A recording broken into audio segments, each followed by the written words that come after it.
जैसा कि हमें मालूम है कि पीपल की पूजा से शनिदेव प्रसन्न होते हैं। शनिवार के दिन आपने देखा होगा बड़ी संख्या में श्रद्धालु पीपल की पूजा कर रहे होते हैं। लोग पीपल को जल देते हैं, दीप दिखाते हैं, काले तिल और गुड़ भी अर्पित करते हैं। दरअसल पीपल को हिंदू धर्म में पूजनीय और आदरणीय कहा गया है। शास्त्रों में पीपल में सभी देवताओं और पितरों का वास है, ऐसा उल्लेख मिलता है। शनिवार और अमावस्या के दिन इस पर शनि महाराज का वास होता है। इसीलिए शनिवार के दिन इनकी पूजा विशेष फलदायी होती है। इस संदर्भ में कुछ पौराणिक कथाएं भी हैं। आइए जानें शनिवार को पीपल की पूजा करने का रहस्य और रोचक कथाओं के साथ कुछ जानकारी। पीपल को लेकर श्रीमद् भगवत गीता में भगवान श्री कृष्ण ने कहा है कि अश्वत्थ सर्ववृक्षाणाम मूलतो ब्रह्म रूपाय मध्यतो विष्णु रूपेणे अग्र शिव रूपाय अश्वत्थाय नमो नमः। अर्थात मैं वृक्षों में पीपल हूँ। इससे भी इस वृक्ष की महत्ता का पता चलता है।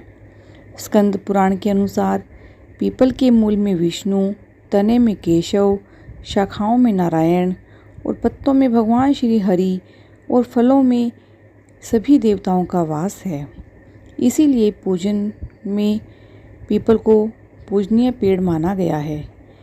मान्यता है कि पीपल के पेड़ की पूजा करने से शनिदेव प्रसन्न होते हैं और जिन जातकों की कुंडली में शनि दोष होता है उन्हें इसके कुप्रभाव से मुक्ति मिल जाती है। इससे लेकर कुछ पौराणिक कथाएं भी मिलती हैं।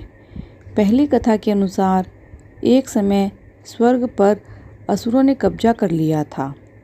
कैटब नाम का राक्षस पीपल वृक्ष का रूप धारण करके यज्ञ को नष्ट कर देता था। जब भी कोई ब्राह्मण समिधा के लिए पीपल के पेड़ की टहनियाँ तोड़ने पेड़ के पास जाता तो वह राक्षस उसे खा जाता। ऋषियों की समझ में नहीं आ रहा था कि आखिर ब्राह्मण कुमार कहाँ गायब होते जा रहे हैं। ब्राह्मण कुमारों ने जब देखा कि ब्राह्मण वापस नहीं आ रहे हैं तो उन्होंने ऋषियों ने शनिदेव से सहायता मांगी। इस पर शनिदेव ब्राह्मण बनकर पीपल के पेड़ के पास गए। कैटब ने शनि महाराज को पकड़ने की कोशिश की तो शनिदेव और कैटब में युद्ध हुआ। शनि ने कैटब का वध कर दिया। तब शनि महाराज ने ऋषियों को कहा कि आप सभी भय मुक्त होकर शनिवार के दिन पीपल की पेड़ की पूजा करें, इससे शनि की पीड़ा से मुक्ति मिलेगी। ऋषि पिल्लाद से जुड़ी हुई एक और कथा। एक अन्य पौराणिक कथा के अनुसार ऋषि पिल्लाद के माता पिता की मृत्यु बचपन में ही हो गई थी। बड़े होने पर इन्हें पता चला कि शनि की दशा के कारण ही इनके माता पिता को मृत्यु का सामना करना पड़ा।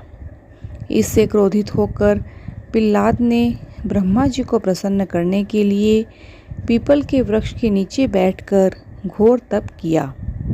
इससे प्रसन्न होकर जब ब्रह्मा जी ने उनसे वर मांगने को कहा तो पिल्लाद ने ब्रह्मदंड मांगा और पीपल के पेड़ में बैठे शनिदेव पर ब्रह्मदंड से प्रहार किया।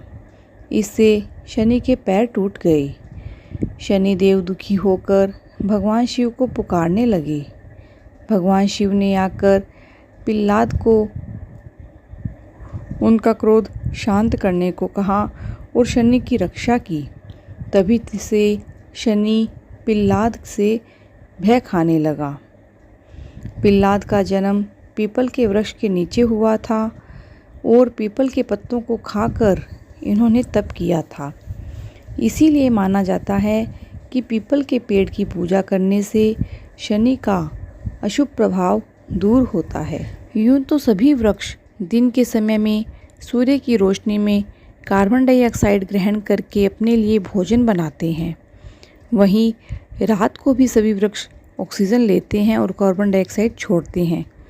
यही वजह है कि रात के समय में पेड़ों के नीचे सोने से मना किया जाता है।